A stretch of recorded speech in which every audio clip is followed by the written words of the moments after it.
What's up, guys? My name is Steph. I have bipolar disorder type 1 with psychotic features and mixed episodes, and I do this channel to educate people and help us living with bipolar disorder to feel less alone. And every time that you guys comment on one of my videos, it makes me feel less alone. So keep that in mind. If you have something you want to say, please comment, interact, have fun. If you're not subscribed, please subscribe. And yeah, that's my spiel. To those of you that notice I'm gone, thank you, and I'm so sorry. I basically kind of been abandoning my channel for the last few months and haven't really been posting as regularly. And some of you may know part of the reason for that. But I think a big reason for not posting is I don't want to be boring, and I feel like sometimes I've forgotten how to do my channel. Like when I first started doing my channel, I was basically like doing an online diary, telling you guys what I was going through, telling you guys my story.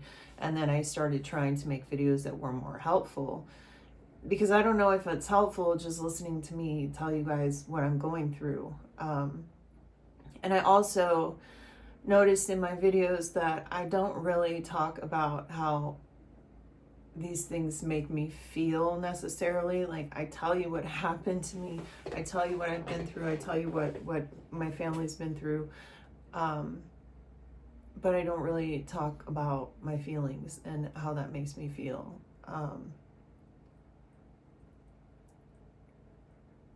And I think that's because, like, I'm numb, and it's hard for me to talk about my feelings. It's hard for me to recognize and notice my feelings.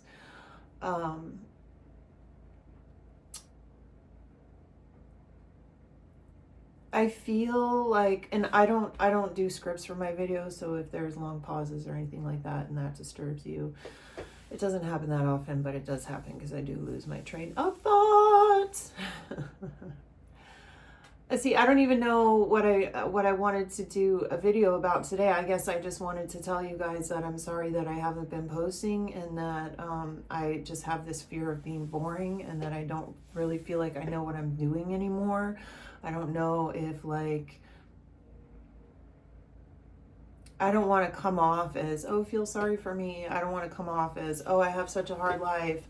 I want to come off as somebody who's been through a lot and is here to help you feel less alone and maybe help you understand your loved one and where they're at emotionally. So yeah, there's that. I was gonna make a whole nother video on it, but since we're on the topic, I think I'll just tell you how I feel about what I've been going through.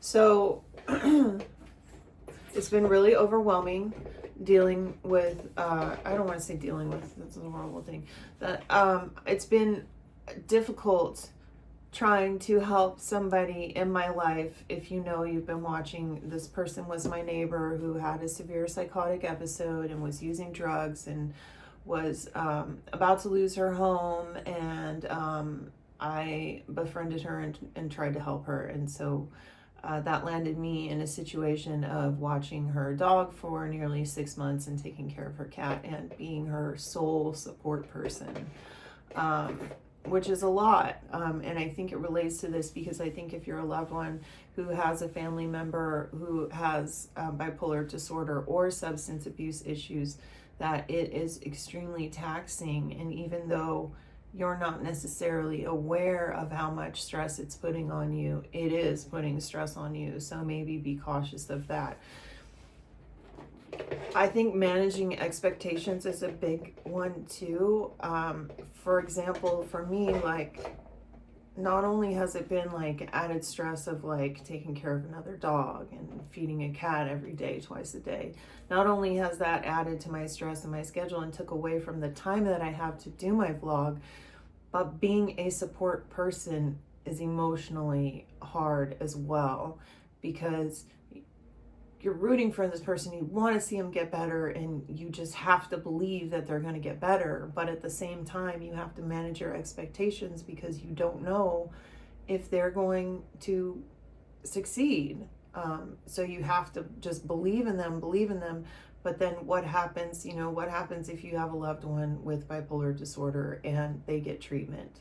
Like me, I got treatment finally.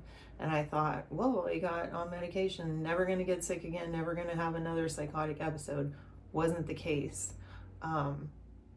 So for my husband, if he was sitting there thinking this is never going to happen again, that would be the end of the world for him. But he knows, he's talked to my doctor, he knows that there's still risks and everything like that.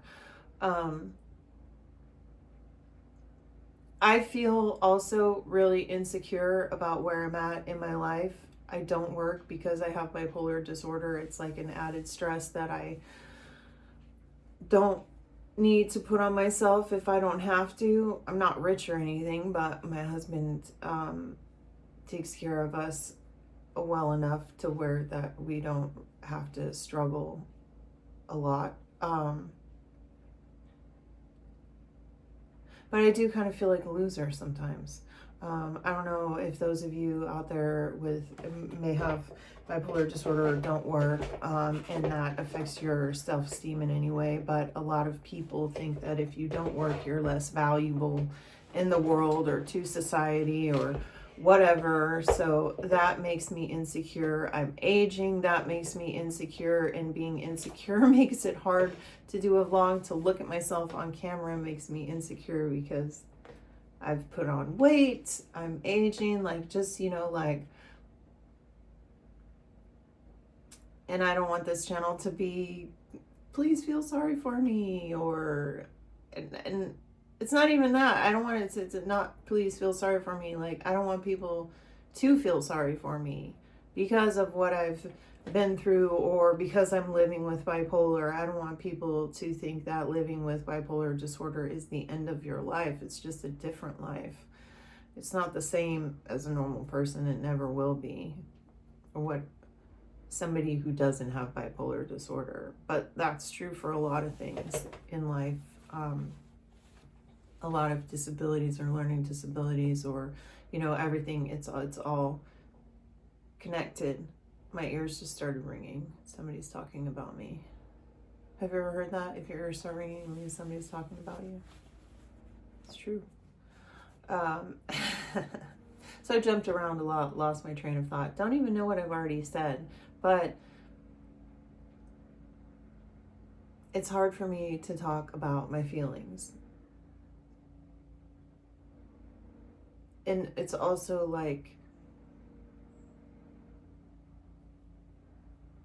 I don't know, this is a stupid video. I'm basically sitting here telling you guys why I haven't been doing my vlog and making all these excuses, and but that's true.